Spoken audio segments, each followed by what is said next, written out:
Everyone who leaves home makes the same deal.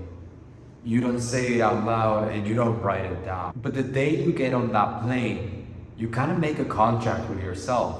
And it goes something like this. I'll come back when I have something worth coming back with. Maybe that's a degree, maybe that's money, maybe it's proof that that bet was right.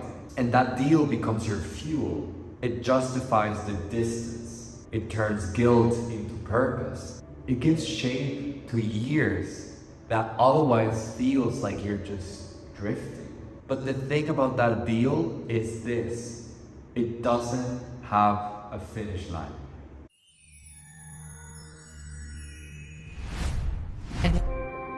There's a version of the left home story that looks great on camera. The passport stamps, the new cities, and for sure the LinkedIn updates. That version is real, but it's about 20% of what actually happens.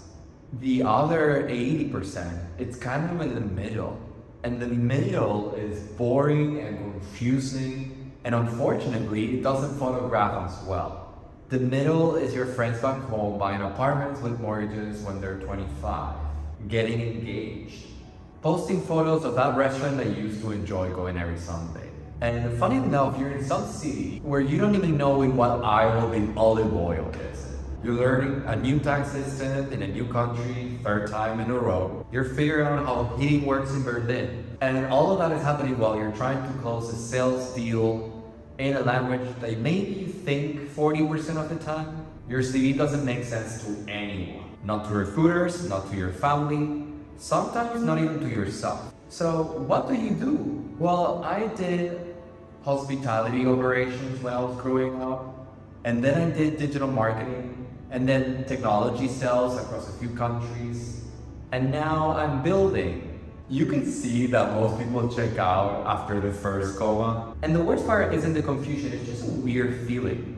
That feeling while everyone else is progressing in a straight line, you're drawing circles, moving a lot, but arriving nowhere. Here's where I figure out, and it took me way longer than it should have. Turns out, you're never drawing circles. The path just looks different when you're building in a different order.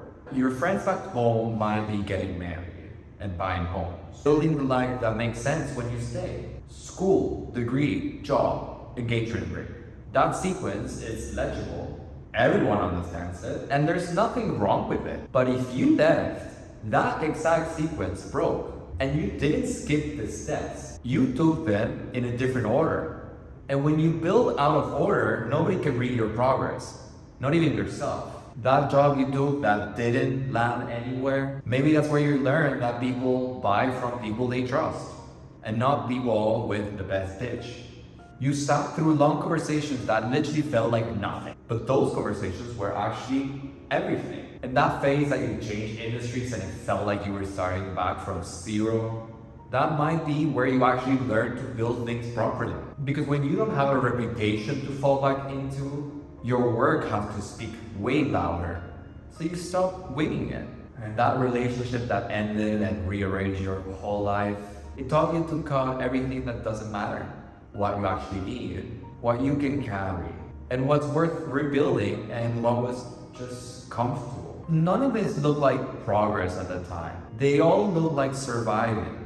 But if you build in a different order, none of these pieces make sense until there are enough of them together. So a linear path is legible. Everyone can read it. Your parents understand it, recruiters understand it, LinkedIn definitely understands it. But a linear path is also fragile. It works as long as the conditions that created it don't change. And conditions always change.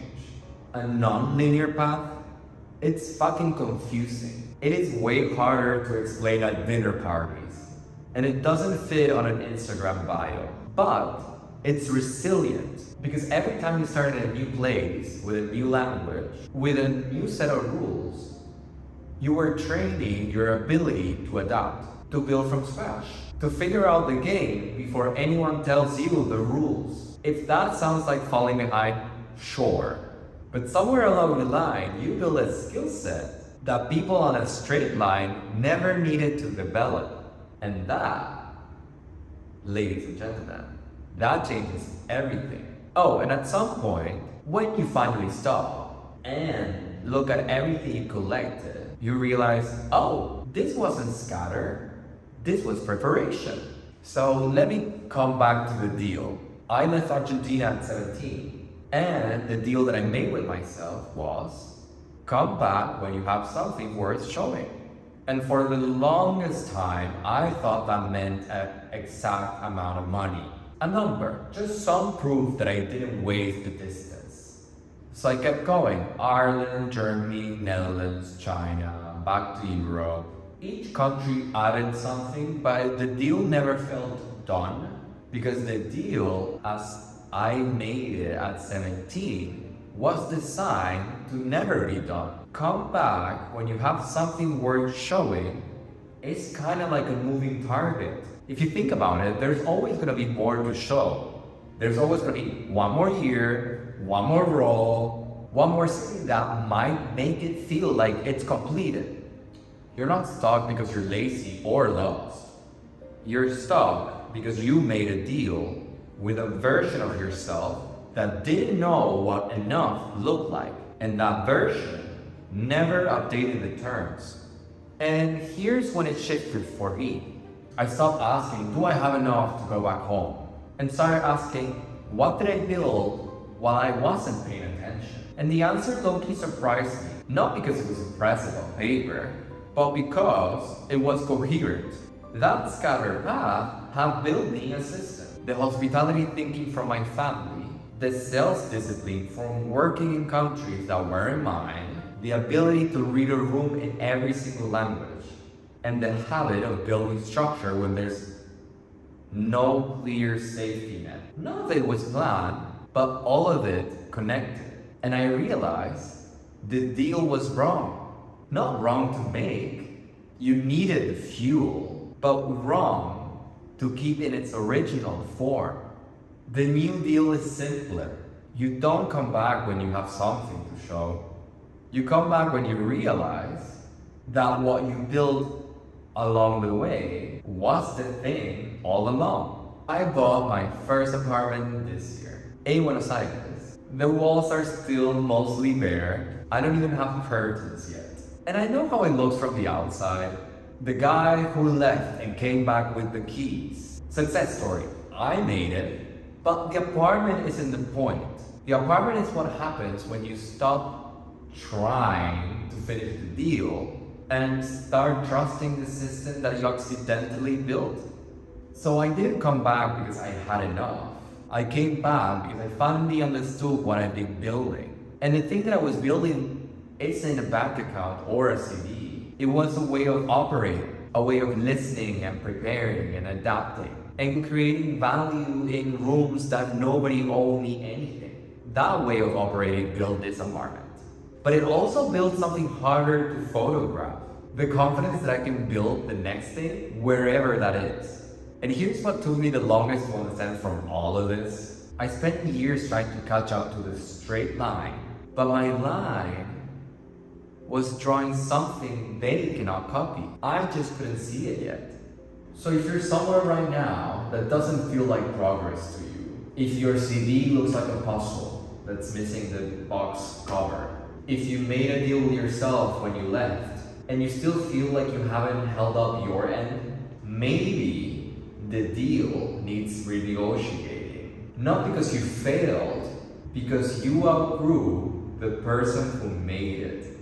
Maybe you were never behind. Maybe you've been building in a different order this whole time.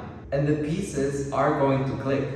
Not when you arrive somewhere, but when you stop long enough to see what you already built. I'm Ivan, and I'm building something around this idea. If any of this resonated, follow along. There's definitely more coming from me. Thank you for staying with me, human, and maybe it will be until next week, where I'll welcome you back into my universe.